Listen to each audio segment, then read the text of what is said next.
Hello everyone, it's Thursday on Your View. Welcome to the show. I am Mariah Afolabi Brown. As always, I have the ladies with me. Hello. Good man. How you doing, Obiajilu? I'm doing amazing. I'm grateful. Let me start with Nima. All right. How are you? What's going on? How is that your area? Miss Jennifer. Oh, no. Oh, that's true. Yes. I kept trying to reach. Oh no. You called in now. You called in It now, was a auntie. struggle. It was a struggle. My friend had sent me a message that, hey, your superstar role model is on the show. I now started watching. And she didn't come out like the Jennifer. But we told her she has to come back because definitely we have a lot to. She has to know that I'm a lifetime fan. From I need to know this to That's So- good. And you called in yesterday, you were speaking good English, like you can speak good English. I You did didn't not do want to that waste time. Geneva something. My Jennifer something. I didn't want to waste time playing somewhere. I will not cut me off. So I quickly The point. straight to the How you point. doing? I'm doing good. So I came about a new word yesterday, chimerism. So it's a medical word, like for a disease or something, when a twin in the womb swallows up the other twin. Maybe the twin dies and the DNA enters into the other twin. So you have human beings that are living and they are two people. They have two DNAs in their system. It's like it's been on for decades, but scientists are beginning to find out that a lot of human beings carry that. So when you go for like a test and you hear your kids don't match your DNA, and the next thing we in Africa will say that maybe she has gone outside to have or a landlord picking. It's possible that it's this chimerism that is the problem, because it happened to one guy in the US, and they were able to find out that it was his twin that died in the womb that the DNA entered into the children. So the kids did not match with his DNA. Oh, wow. Yeah, so That's they pretty they took the complicated. kids away from him, that you are not the owner of the children, you know. So Good. it's just, Interesting discovery. I'm telling you. Hi, Itakwe. I'm very good. Grateful to God for life. Kids are doing better. We ate yesterday. My son in school demanded for extra food while in school. Interesting. You know, everybody is eating well. You know, we take it for granted. My kids were not feeling fine. They don't eat. Yes, my kids were not feeling fine over the weekend, and so they didn't eat for like 2 days. It was a struggle, everything, vomiting. But we're grateful. I'm grateful to God that they are eating, and so I'm like, you see them eating one food, and I'm so happy. It's just food, but like because of the journey, I'm grateful. We don't take things for granted. Don't take things for granted to the point that you lose it before you appreciate it. Yes. Hi, so Nima, what's up? Anything else? Nothing. I went with my spa yesterday. Oh, yeah, Thank you very Jesus. much. It was fun. I enjoyed it. It was really, really nice. Something I can actually get used to. You know, once in a month, once in 2 months. I can't afford once a month. Eh?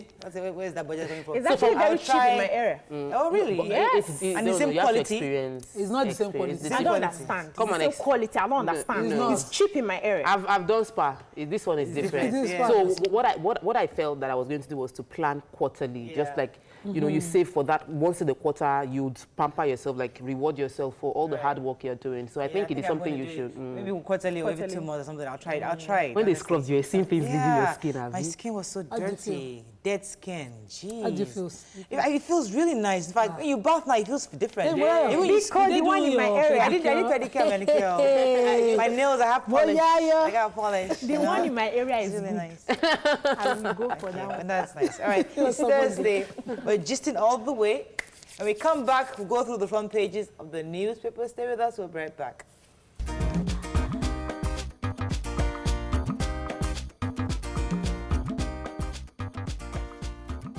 We're going to start with, usually we start with Punch, but we're not starting with Punch. We are vexing Punch today. We're not starting with Punch I today. hope they know. Because we are vexing them because there was a story About that Aisha Aisha Buhari. Buhari. They could have easily quoted Ladies of Your View or Your View, the show, the breakfast show on TVC. They now said one popular show like that. They don't want the world to know it's we us. review your show every day. They don't we know. review They don't your want the paper world to every know day. it's I us beg. that the first lady watches. Anyway, let us just take fired one them. story. We Let us take fired them. just one story from Punch. Only We are one. vexing Punch this morning. Senate fumes as number of Nigerians murdered in South Africa rises to 127. And that's all.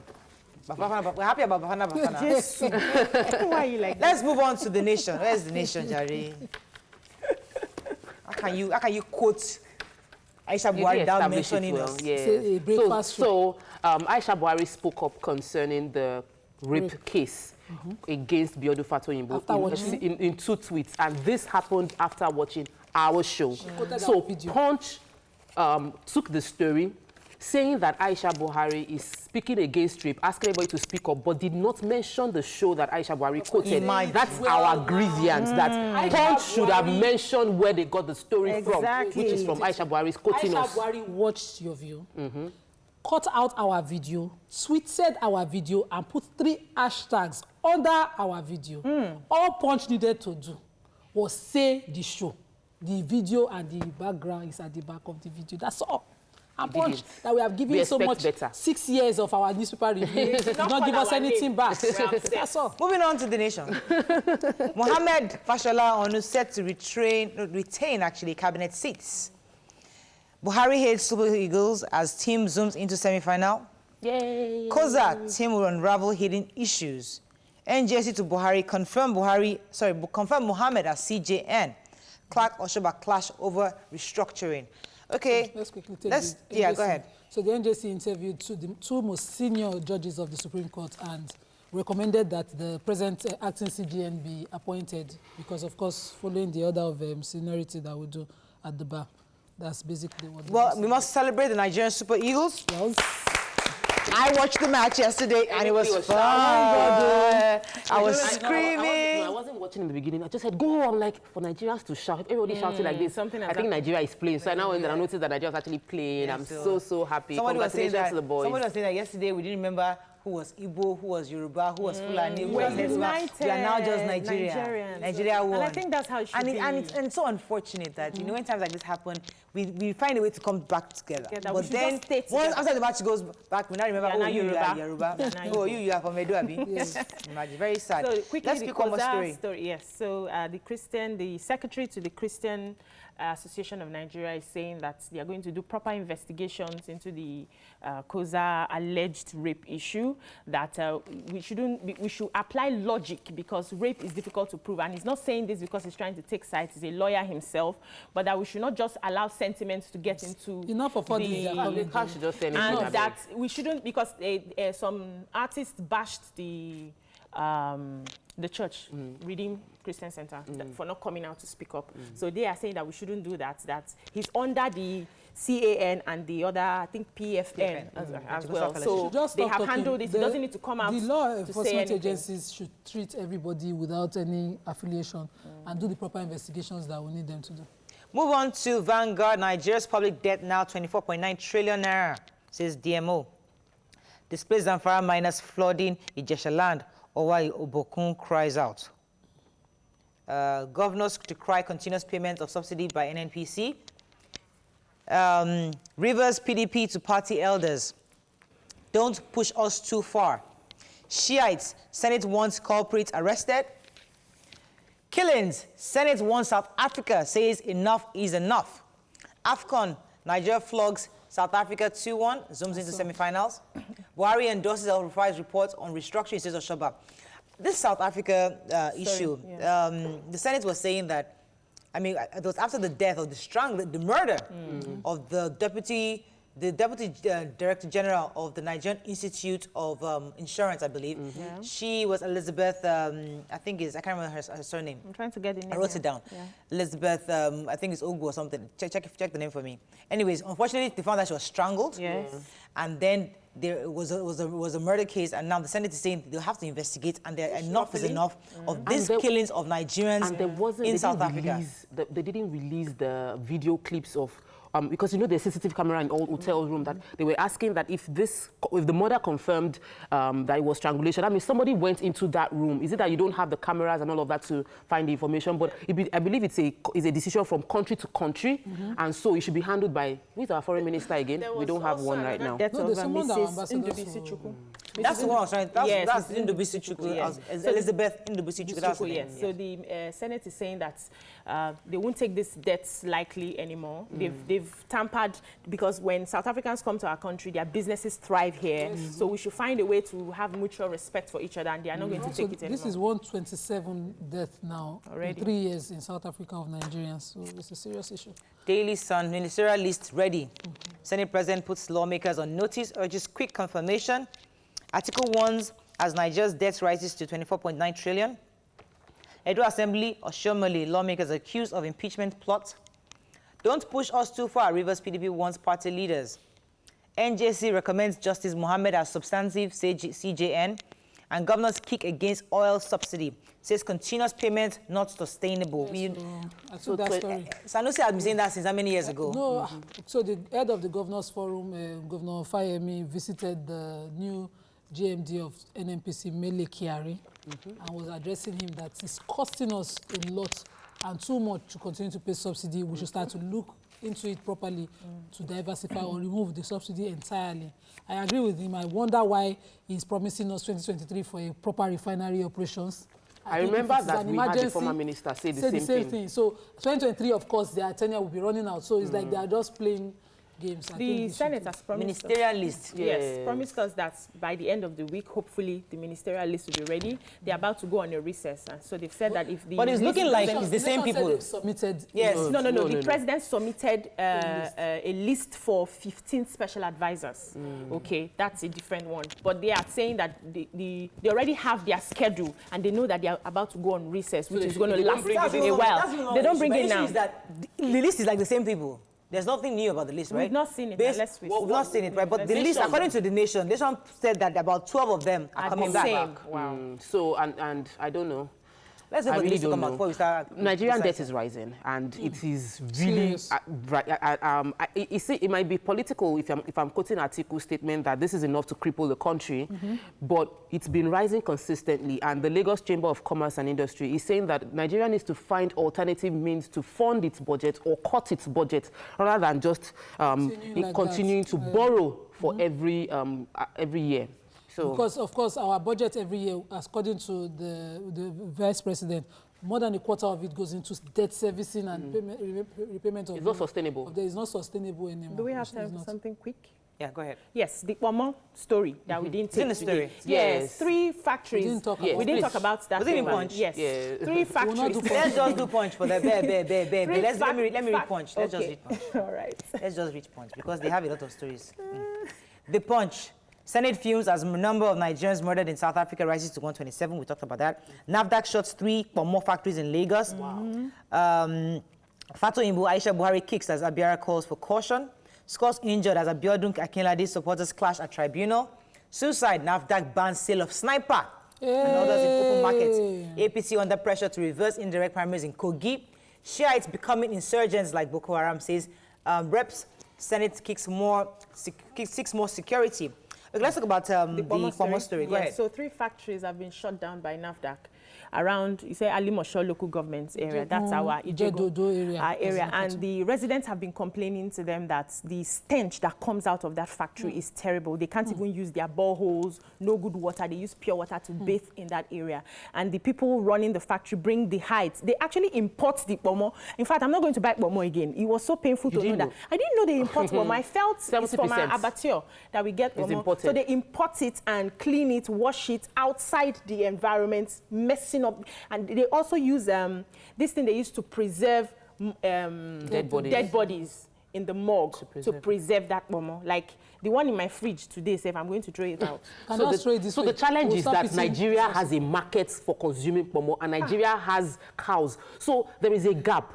There are opportunities right here. Rather than just shutting down Pomo factories, I think it should be a holistic approach to educate them and create the industry that we will be the one funding it. You might stop eating Pomo, but many people out there will still eat Pomo today. How many cows can we kill? Instead of eating Pomo, why can't you use them for your shoes? Why not use the hides for things? Good for the body. It doesn't do anything. Pomo is what? It's nice to eat. Calories. It has no calories. They say you should stay away from calories, stay away from sugar, stay away from everything. Pomo is the solution for those that are trying to diet and all of that. Okay, sniper. Let's talk about sniper, please. Okay, so the NAFDAC, the National Agency for Food and Drugs, have said that, sniper is no longer allowed for indoor use, is no longer going to be sold. Good. They're going to regulate it and that they're going to restrict it to only outdoor use. And there's an agency working with them, Crop Life Nigeria will be working with them to distribute antidotes of use of products like sniper and the products like that from agriculture around health centers and for in case of any for poison. Sniper to do a mass advert that would make people aware of the harms in using Sniper for anything aside from being an insecticide or pesticide, because that's their response. No, they should make that campaign so as to say this is what is meant for, this is what is not meant for. They should fund it. They should fund it. It's their responsibility because they're the ones making money from the sale of Sniper, and it's costing a lot of people. I think people are aware. That's why they are using it for the purposes that they want to use it for. It's The only thing is what they just said now, that they are going to make it for just outdoors and not indoors. How do you enforce that individual people don't buy it? Starting from September 1, I didn't finish the story. Starting from September 1, it's no longer allowed. They are giving the shops that have already bought 1 month, 6 months moratorium to quickly exhaust what they have. Don't buy again. You no longer buy. And you can't take it, you shouldn't be able to buy it over the counter anymore. Yeah, don't buy it what I from the wanted market to anymore. hear. Can't get over the That's the new, that's the ban. Anyways, congratulations again to Nigerians. Semi-finals.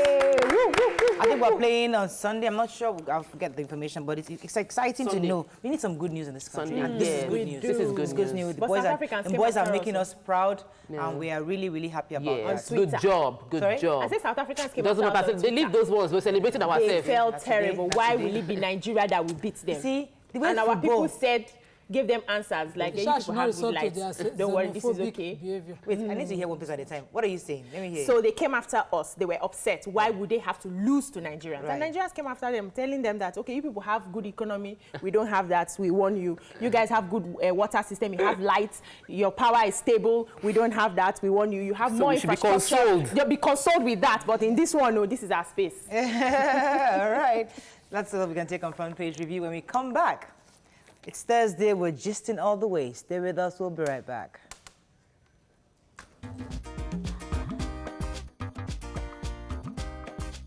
Stay tuned. Your View will be right back.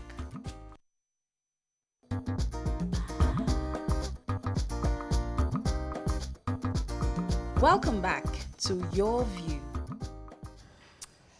Thanks for staying with us. So we're supposed to have a guest, but unfortunately she couldn't make it. So we'll be gisting by ourselves today. Now, what do you think about this? A writer, hashtag Anyato, A-N-Y-A-A-T-O, said, so it's her quote, we are quoting her, not also, said that being a prostitute has little to do with sex. So we asked, does dressing slutty, going to clubs, make you a prostitute?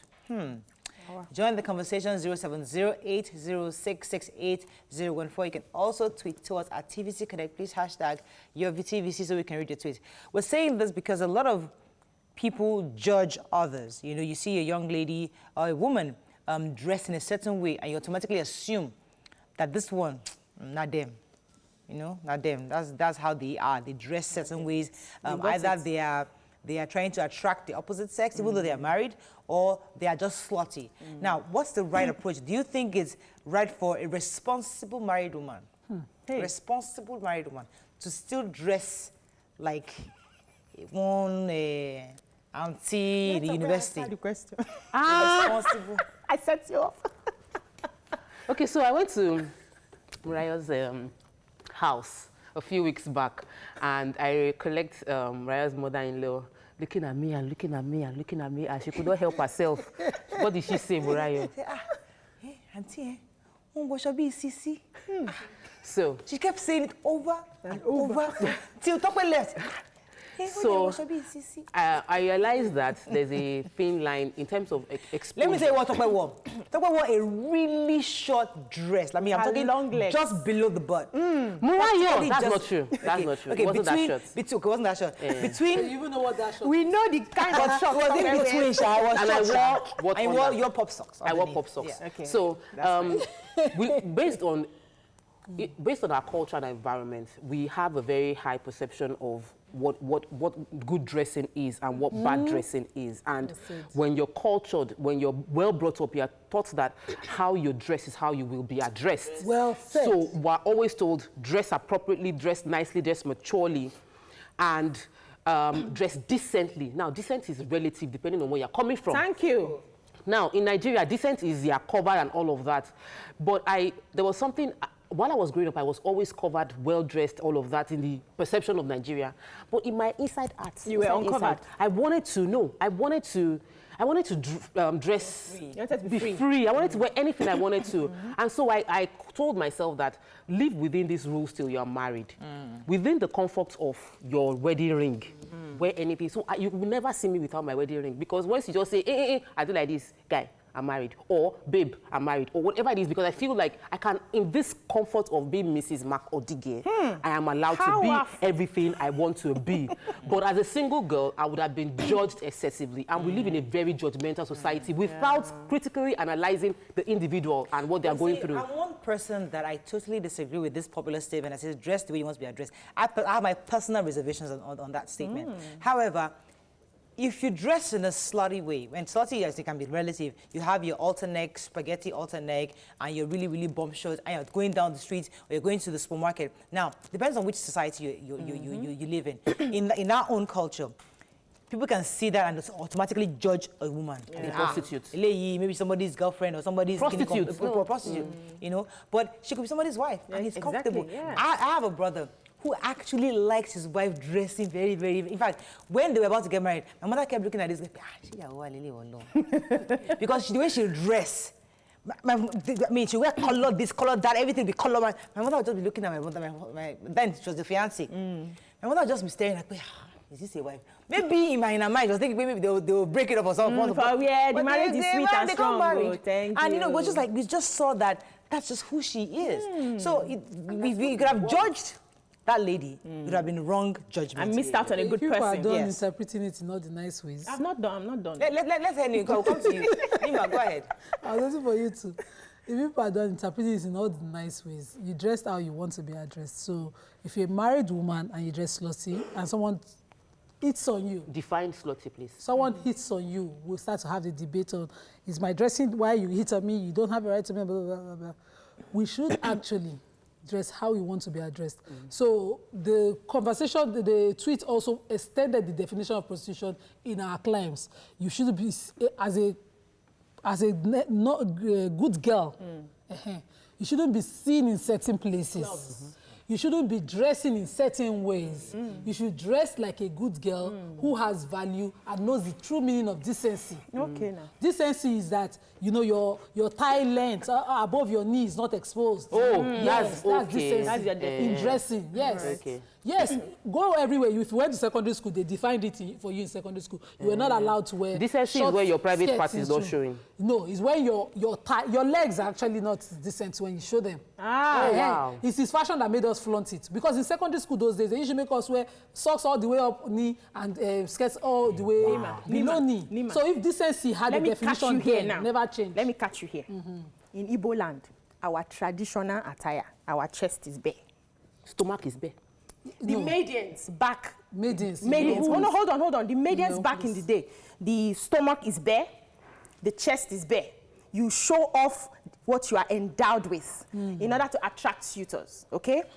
In my own tradition till today, my chest is bare.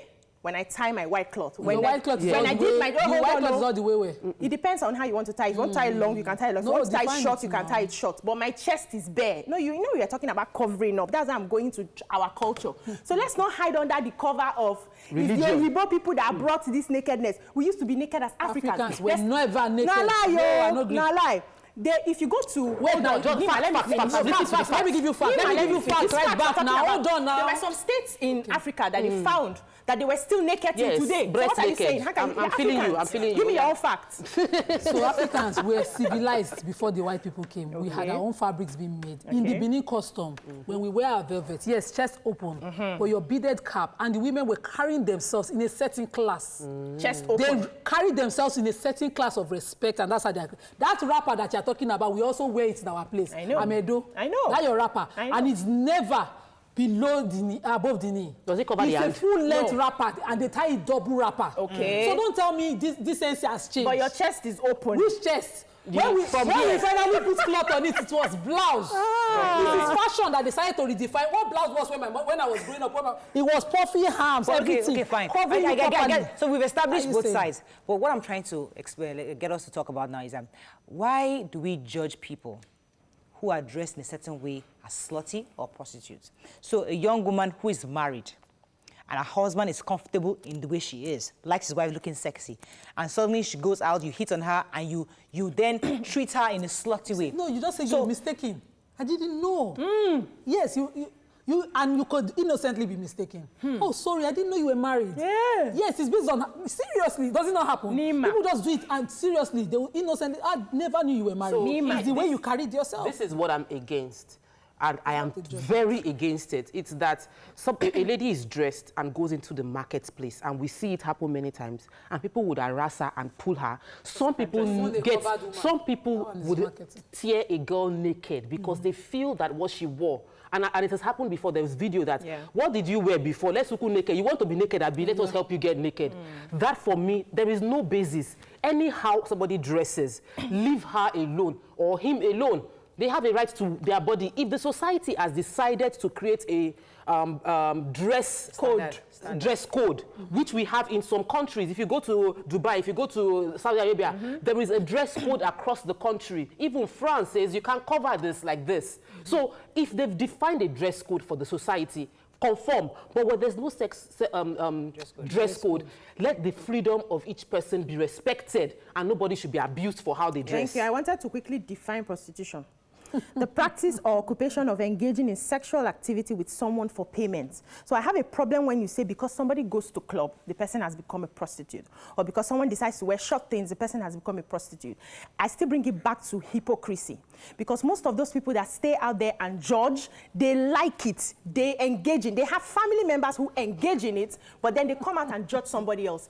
The times that I've been toasted, I was well covered up. Pants, trousers, everything. You look like a respectable marriage material. material. But they come after me, even they with call that you dressing. marriage material. They are not hitting on you. I don't understand. How will I know the difference? Hitting on me is hitting on me. Whether it's for marriage. Hitting on you can be insulting. Someone can actually ask you out, even though you're married, because the person thinks you look well-dressed, you're a marriageable material. So they will marry when you me say, I am again. married, the person respectably walks away. But somebody hits on you and thinks you're a loose person because of he's looked at you and think he can abuse that line because of the way you are dressed. You have to now make the effort of telling him your limits and what you cannot take and how you're married, or even if you're not married, that you do not like being hit on. Sometimes it can be an innocent mistake someone makes because of how you carry yourself. The objective of this conversation, the objective I'm trying to achieve, is to get people out there not to judge wrongly, or don't even judge at all. Don't judge at all. Because there are lots of men or women that see people, you see a young boy with sagging pants, maybe he bleached his hair blonde, and suddenly you judge, that our boy is, suddenly, oh, he has dreadlocks, and they round him up as a police. It's important we begin to start having the conversation, let people know, don't judge based on appearance, but is that the right thing? Is that the message? Is that the right message we should pass on to people? Don't judge according to appearance. Yes, you know, they say don't judge a book by its cover. I think we should give people time to get to know them. I think we shouldn't just write them off because they don't fit into our idea of what we want it to, of the normal. We all have our different ideas. We all have our different climes. There are some parts of the country where they are more liberal in their dressing. There are some other parts of the country where they are more covered up in their dressing. They are more strict. So it depends on how you see it. But when you now condemn somebody because the person is wearing, probably wearing a short, it's even beyond how cultures dress, how people cover up in areas. It's how you cover, how you carry yourself. I have a problem with people, just quickly generalizing and assuming everybody. I have a problem with that. But to a certain extent, I kind of try to understand this lady because I had this thing growing up. Even the way some women talk, you can hear the general comment, she's slutty now. I don't want to use the Yoruba word for it here because it was in Yoruba, most times I heard it being used, that a woman is slutty just because of the way she talks down. This is a covered person, but talks loosely, talks without control. So it's a general term. What that tweet was saying was, the definition of prostitution is beyond you sleeping for sex, for money, having sex for money. It's also, it extends to how you dress, the kind of places you visit, the kind of way you talk, the way you carry yourself. Telling women generally that word is widely, the meaning is wider than what we call it. So opening up that prostitution definition a bit more is the fact that the person that stands on the street and asks you and you negotiate is a prostitute. We all know that. The one that is asking that if you want sexual intercourse with me, you need to buy me A, B, C, D, and E is also a prostitute. Yes. The one that is giving condition that if I'm going to come to your house, I don't have transport fare, I know what you want from me, but I'm going knowing that I will get something in return is also a prostitute. Yes. When they round up girls from the university and take them to a party where they will get paid for being at the party. It's also prostitution. Yes. So let us define so that people will know that It's not it's not runs, it's prostitution. So let's define it properly. And a woman that is dressed in a way, because what I've learned over time is that I like wearing boo-boos. And I love those free dresses because I want to be comfortable. And some days I feel like, I want something free and I want something short. And you think in your mind that makes me slutty.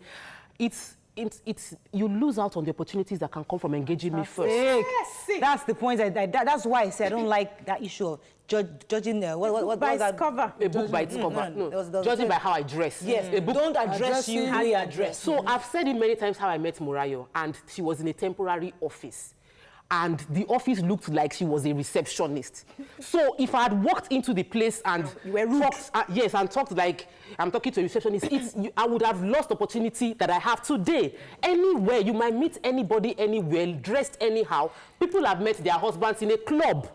The same way we don't want anybody to judge somebody wearing a hijab as a terrorist. Exactly. Like I don't want somebody saying, oh, because you're wearing a hijab, she's a family of a terrorist. It's important. So our objective in having this conversation is sure that to always have an opportunity to have a conversation with somebody. Don't judge them by their appearance. Because it's something that's prevalent in society, and we must begin to stop it. So, but I think we should put it in perspective in the sense that we should just be sure to have appropriate dressing for the tasks we are doing. I think that's where that dressing to be addressed works best. So if I am a lawyer now and I'm coming to handle a case in court, I won't wear trainers and sag. Do you understand? Or I'm a nurse, I'm coming, so you have, or I'm a fashion model and I'm coming to have a meeting. I'm not supposed to wear like a suit or something. They give you dress code. So we should work by how, with the jobs you're doing, dress appropriately. That's where that I think dress that point negates works. this conversation in the sense that someone sets that standard of dressing for those professions you just mentioned.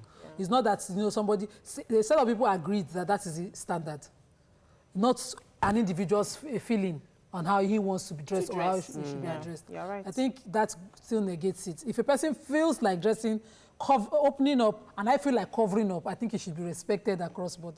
Abi? That was it. Let's go on a break. When we come back, we have more and more gist for you. Stay with us. We'll be right back.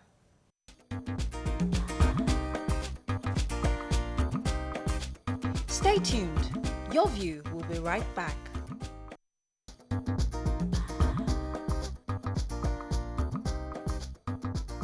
Welcome back to Your View. No. Thanks for staying with us. We're sorry, our phone lines are having issues. I know lots of you are trying to call in. Unfortunately, you can't call in. But before we go into the next topic, let's take a few tweets from the last topic. Okay, Mr. Adebayo says, modest dressing is relative. We all know when we go overboard, especially regarding the way we dress, when we go out, leisure or work. Provocative dressing will always convey the wrong message and mostly the wrong suitors. Ibrahim says, dress codes are man-made and are subject to changes when the need arises. He says, Bisi Ugbo is right. At no time in our culture has modesty ever meant being fully covered. Being bare-chested used to be widely accepted, but times change and we should change with it and cover up as prescribed by current norms. You know, some married women actually like the fact that people approach them. Just makes them feel as if they're still in the market. It's a way of saying, okay, I still got it, Then I'll politely tell you, no, sorry, I'm taking. And I like it. You like that kind of attention, I do. Let me take one or two more tweets up.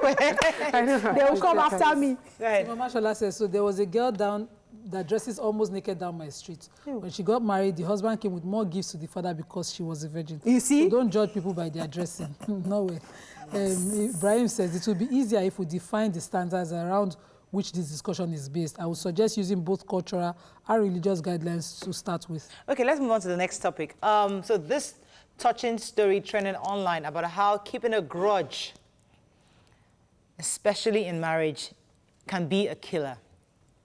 Now, a man and his wife, according to the story report we read, had an argument over carelessly spreading butter on bread. They both left angrily for work. Bedtime came, and his wife tried reaching out to him, but he ignored her and left for work in the morning. When he got home, he met his wife in the same position, dead.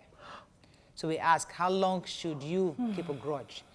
and especially in marriage. Join the conversation on 070-806-68014. We can also tweet to us at TVC Connect. Please hashtag your TVC so we can read your tweets. Now, this is a story online. We can't confirm it. Yes, but the person shared, there was an account from the man who was involved.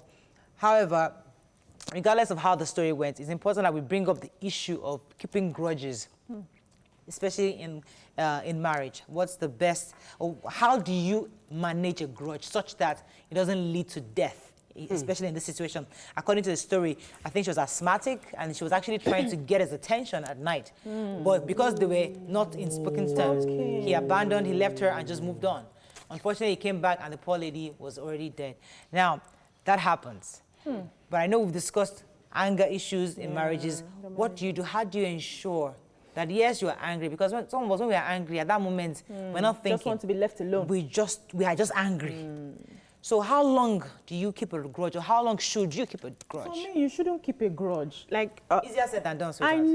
I know, easier said than done, but I don't keep a grudge. I try not to, okay? So the first thing for me is I knew that I had the tendency to keep a grudge, but when I was thinking of who to settle with, I wanted somebody who was vocal, who couldn't keep a grudge. So that when that colo comes, the person will talk me out of it. And by the grace of God, I got somebody who cannot stay without talking to me. So even when I'm upset and I'm fuming and I want to be left alone, he will still call and call and call and call till we settle. In fact, he will call so much, I'm like, you don't even know how to quarrel. Are you not aware that we are quarreling? Because he wants to talk. That one is even happening because we don't stay together till weekends. When we are together, it's difficult to hold a grudge because he will want to trash it immediately it's happening. So he talks about everything. Let's talk about, in fact, sit down, no, let's talk about it. And I found that it's helped us in our relationship. And I'm always afraid of, you know, when you are comfortable keeping a grudge for a while, you find a way to start growing apart and you wouldn't even know it. Yeah, that's where I want to also take this conversation to keeping a grudge with your spouse. Yes, we can't avoid it. It's life. You guys are going to get angry, there'll be fights and all that. But how do you stop it? How do you come back to talking terms? Because I know in the early, I think I've shared this before, there was a particular time that myself and my husband had a fight. And I'm not talking to you. Now, in the past, my husband would just come, apologize, and we move on. And I'm so used to the fact that he'll come and say, well, please, are you still angry about that thing? But this time around, he was ready for me. He wants to keep going. He wants to talk, no talking. For like almost 2 weeks, I think, we didn't talk. Wow. And he was continuing. Like, wake up in the morning, get up and just leave. Come back, eat whatever is there and go, I'm shook. And so me, I personally sulk for like 4 or 5 days. When I'm angry about something, I'll sulk, I won't talk, I want him to say sorry. That was then, but now I'm smarter now. Then I'll be sulking. After 4 days, I was ready to talk. He wasn't ready to talk. Oh. 1 week passed. Week 2 started. He wasn't talking. You haven't I had to borrow myself break and see. This thing can last continuously. So I think I was in the car. I can't remember. We're in the car, we drive together. He won't talk to me. Maybe he has to drop me somewhere. Does he eat the food? You eat the food, but he just won't talk. He won't talk. So that day in the car. And he's a conversation person. I just said, he said, you won't talk now. Now you want to talk. I said, Mariel, I can do this thing for the next 2 years. Yes. I can continue this. This one I are doing, I can. Are you sure you're ready to talk? I can continue. He wanted to give you back. No, he gave me back. So since that time, I learned myself brain. Even if we fight, I'm angry. That my 4 days sulking, I have reduced it to 24 hours. I just right now I can do like 3-4 hours. After I finish talking, Brown, what's up? How fast? So I don't stay excited. So that's how I manage my own situation. Oh my God. But when you get angry with your spouse, how do you manage? Because it's important that we help those out there who are going through this. I actually used to be someone that could really keep a grudge, because I wouldn't talk. I tend to overlook things easily. I'll give an excuse for it and I'll overlook it, and I would hold on. When I got married, I tried keeping a grudge like the first few months of marriage. And my husband was sitting like, I don't understand. I was still angry. He would come, he would talk to me, he would ask me for things, and I'm like, I'm trying to keep. He said, it's not allowed in this marriage. You cannot. You can't be silent. You can't work. So he established that in the very first 1 month after marriage. So I knew that this wasn't going to work. And yes, I get angry.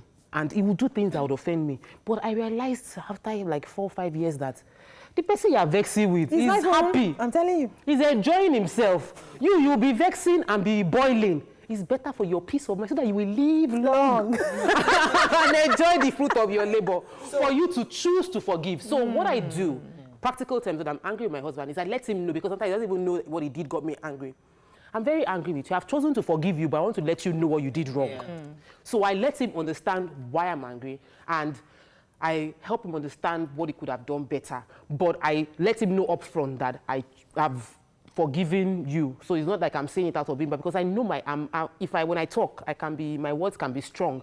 And I'm very, very aggressive. So it might come across like I'm fighting, and I don't want that. So I tend to start by saying, bros, you are forgiven, but you need to understand this is what you did. How do you handle this situation when there's some issue of grudges? Because, as I said, people must understand that it happens, but we must be able to, as women especially, because we are the one holding the home, we need to know when to say, you know what, okay, we're angry, but we're not going to get to the point where, we're not talking. We're not talking again. 1 month. One month? Because I actually couldn't keep a grudge as a single girl. I couldn't. All my friends knew it.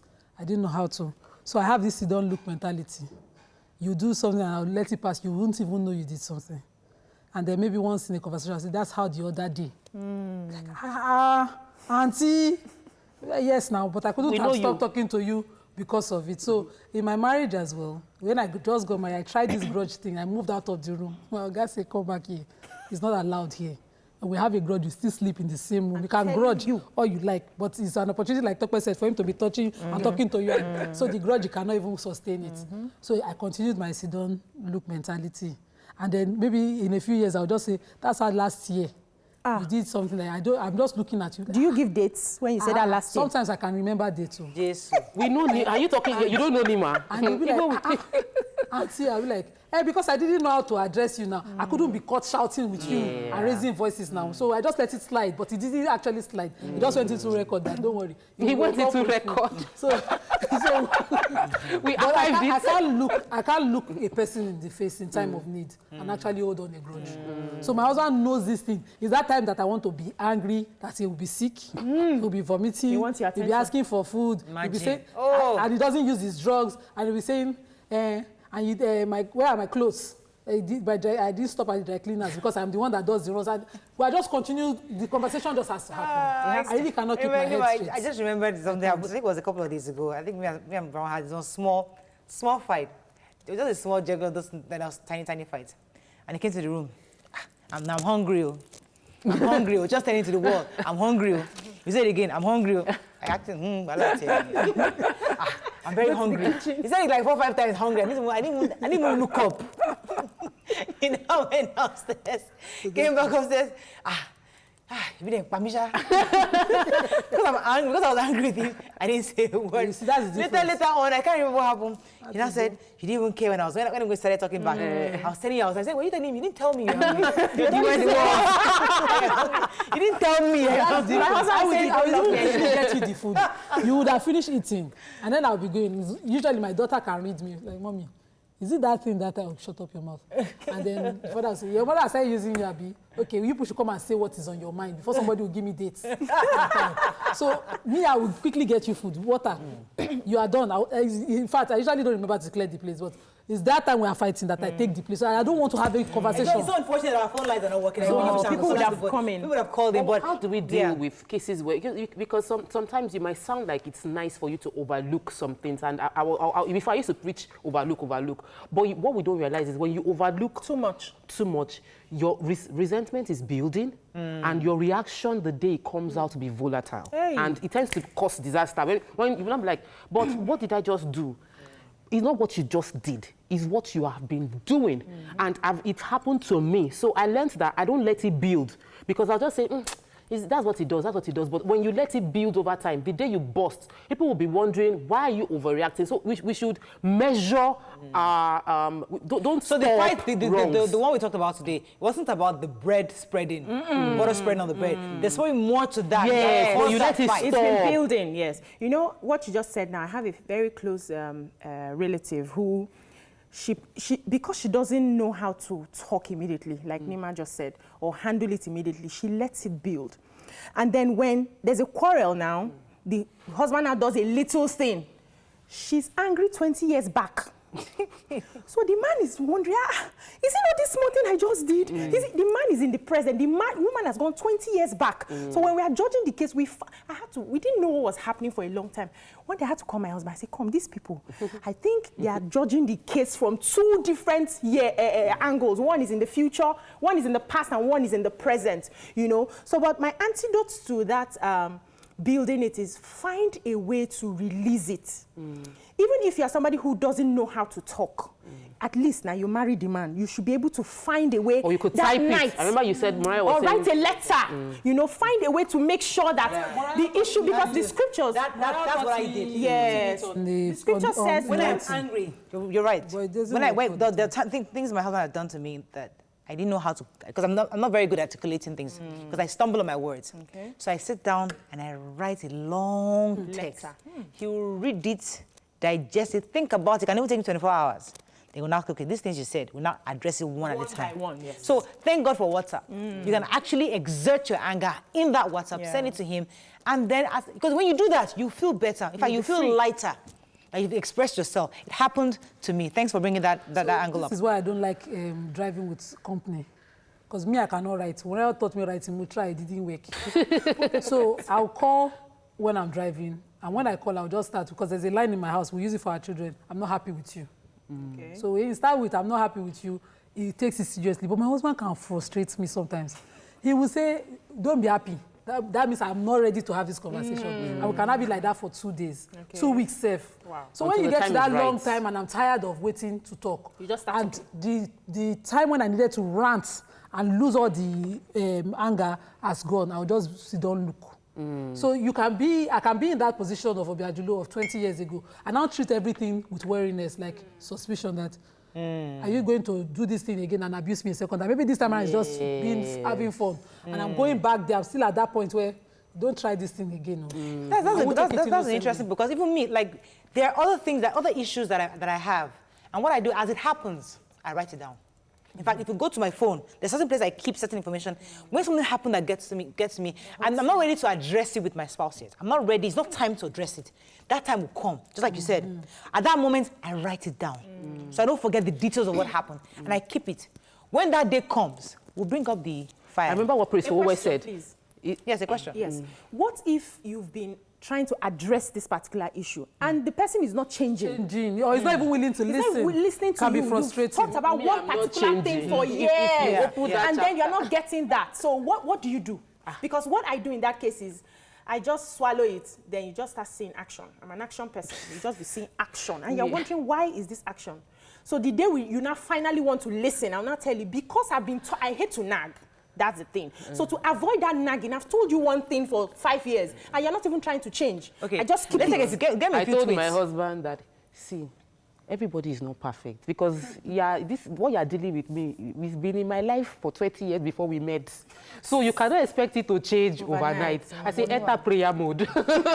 So I'm like, are you praying about it? Pray for me. I'll be like, my darling, pray for me. Pray for me. I want to change. You won't take it serious. Let's get this case. Once again, I'm sorry, our phone lines are down. I really apologize for those of you trying to call in. Our face-to-face talking is superior to WhatsApp. But for those who can't talk, I guess it's better than total silence. Yeah. Adegoke Sosanya, says the worst way to punish a woman is not talking to her. I would rather sort it out immediately and move on than give her psychological trauma. It's not healthy in marriages to keep grudges. Fola says the way to abolish keeping grudges in the home are not by keeping separate rooms and praying together as a matter of practice. Prayers are answered faster when lovers pray together without grudges. Dodun says most times it's better to keep mute in order to avoid problems until the tension dies down. I feel the need to take this seriously, because in my marriage, okay, we'll be 10 years in August. We've had issues that we couldn't address in 5 years. I lived with it. And, you know, I could find any stranger on the road when I'm at the heat of it, I would just talk. I will talk and kill the person, the innocent person that doesn't know. I'm sure I must have used all of you for that release, because it was a psychological release for me. Just talk to someone that doesn't know how, and then I go my start afresh. It helps me to face a new day. So when my husband was able to hear it from a family member that this is how it's been tough, the guilt. When we finally sat down and talked, so you can feel this bad about it. I never thought you cared about it. And we carried on like that. Even till I came back with my son, it was like that on certain issues. I'll be like, I'm alone on this matter. I'm alone on this matter. And you weren't. And I wasn't. He just wasn't seeing it from my point of view yet. He just felt, you know. And when he finally, and I was looking, he was up close to tears. He said, you dealt with all this on your own. How come? As we round up on this segment, I think it's important that we have a conversation, no matter what. Grudges, in this part, in the case in point, the family, somebody had died just because of a grudge. And that's why it was important we had this conversation with viewers out there. No matter how difficult it is, swallow that ego. Swallow that ego and talk And you to about listen. it. Because, and especially as women, we have egos, yes, but sometimes we have to just step down. It's always difficult. What I have done is type it out. Typing in helps me. It might not work for you. What works for you, do it. But make sure you don't bottle it up, as she said. If you bottle it up for so long and it explodes, it can actually cause a bigger damage. So find a way to express yourself and take a few more tweets. Yes, we have tweets. So Fola Rahim says, the way to abolish keeping grudges in home are not by keeping separate rooms, beds, or praying together as a matter of practice. Prayers are answered faster when lovers pray together without grudges. Omobola says, Nima can confirm that the prophet is saying that you don't keep a grudge beyond 3 days. That's for strangers, not for family members. It's 3 hours, you shouldn't keep a grudge. Then Ehi says, I do a bit of Akasha Zibri. I ignore and will never remember it again until the person does the same thing again. Not if something else, but that same thing. Then I remember that it's been done before.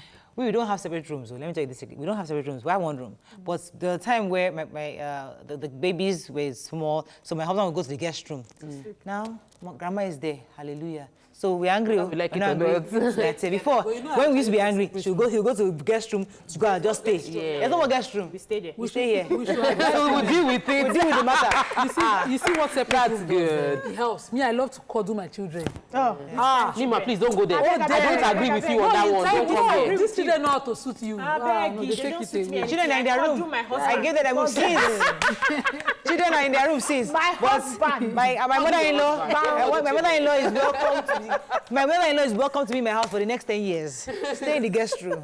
So that You cuddle your husband. You cuddle your husband. When we come back, final topic for the morning. Stay with us. We'll be right back.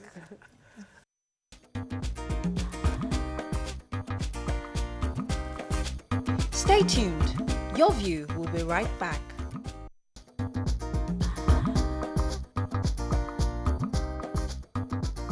Welcome back to Your View. Thanks for staying with us. So we were saying that our phone lines are still not working. We certainly apologize. We hope before the end of the show it resumes to work.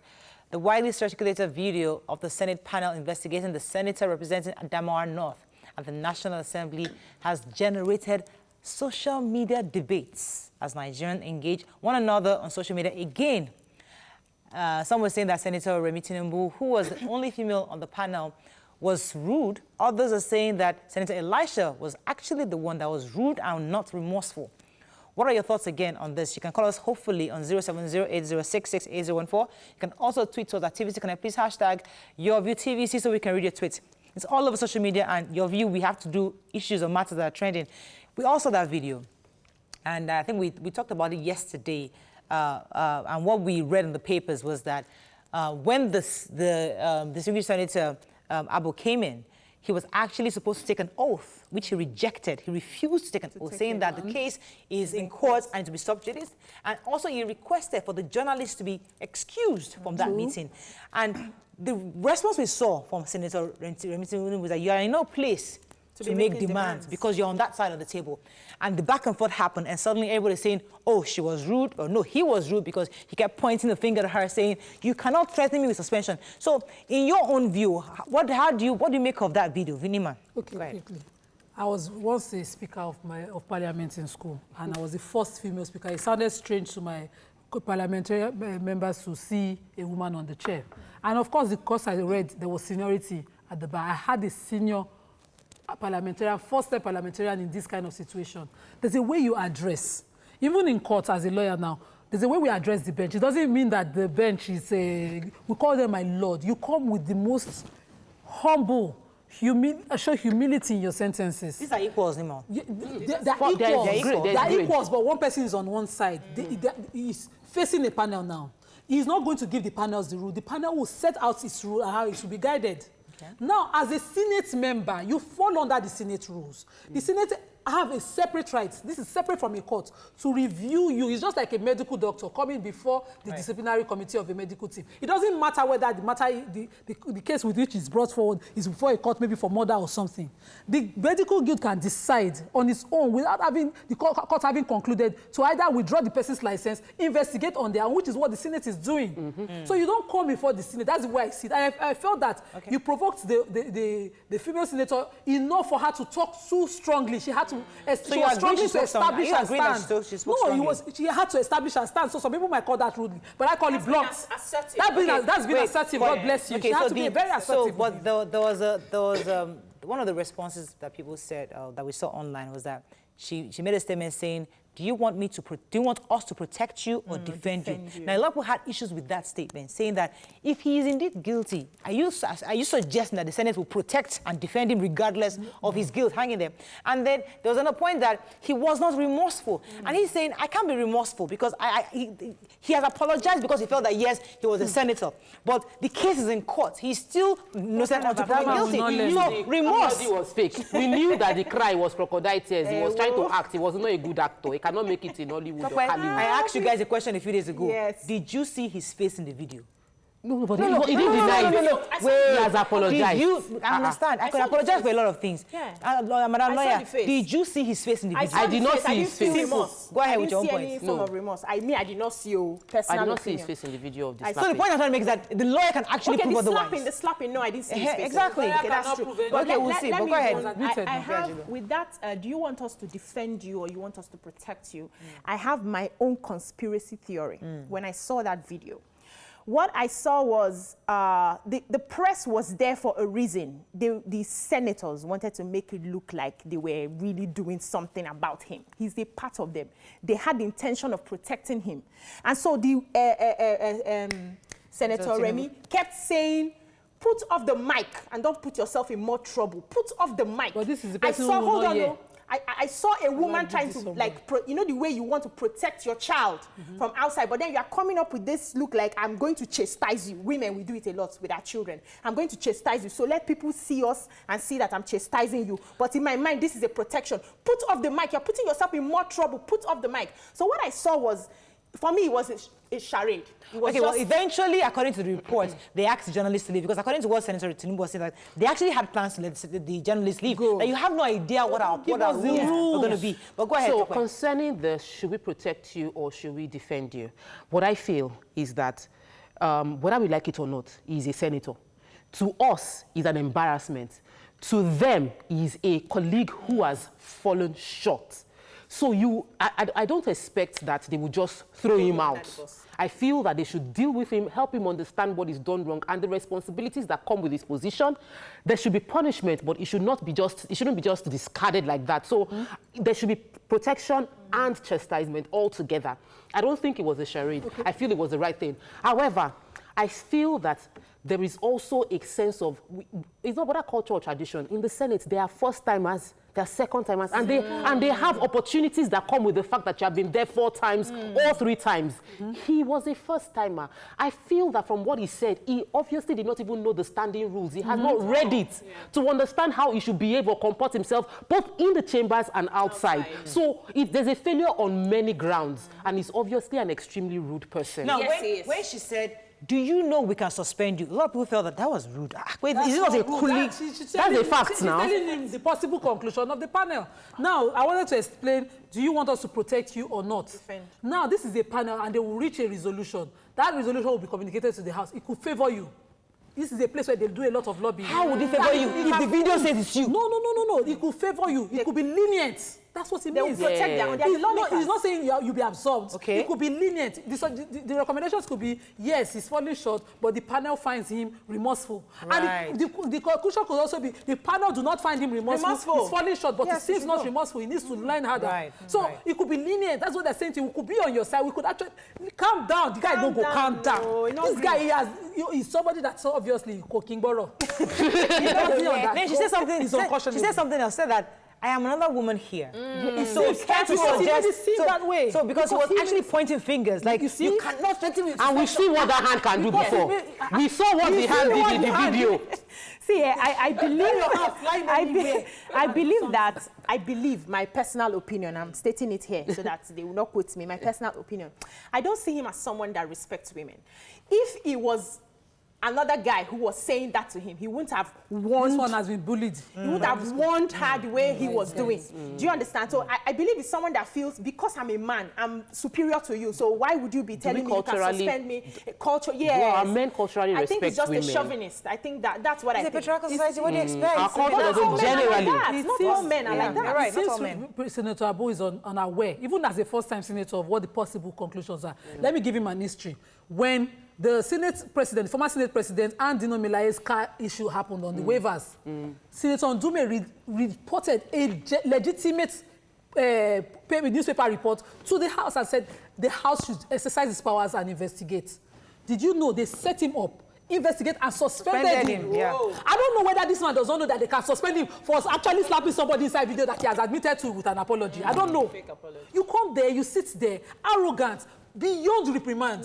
Someone is trying to caution you. You don't dey vex. You see, you don't let me go back to what you just said. Nima. Let's look at both sides.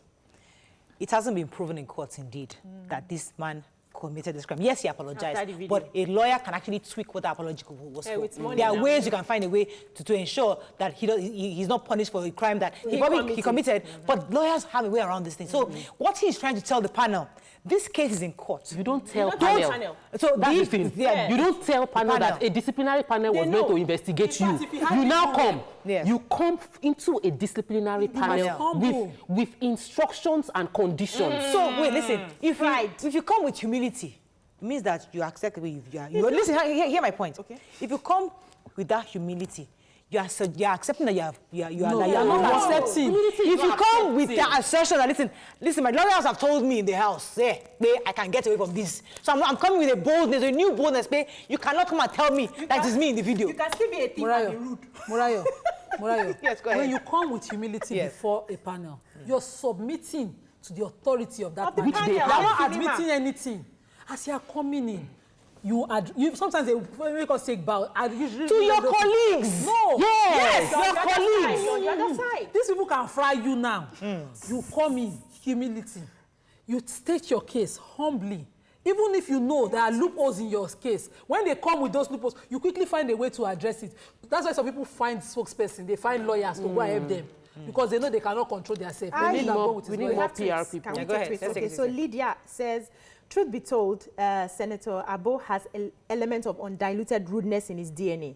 He feels being a senator has given him right to bully people, especially women, without remorse. Because he was bullied by men. Oluwafemi says, Senator Elisha Abo is obviously power drunk. He doesn't have any right to dictate on how the panel should conduct their investigation. And he says Mr. Abo was the rude one.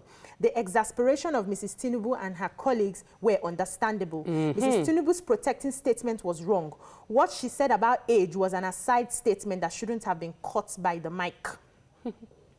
So a lot of people felt that this was supposed to be an internal disciplinary conversation without the media. It's without the media. That the media should have never been invited in the first place, which is what even aggravated this man, Senator Ambo, that why are journalists here? If this is supposed to be an inner chamber conversation, why is the journalist? That's why I think it's a charade. No, discipline must be done and be said to be, must be seen to be done. That's what she's saying. I think it must be done and be seen to be done. So we've seen developed countries. We're not an island. We've seen how they do these things. So there will be media presence to see that there's a meeting, and then when they want to start the discussion, they excuse media for this part of the discussion, which would have been done without his insisting on it or giving it as a condition for talking.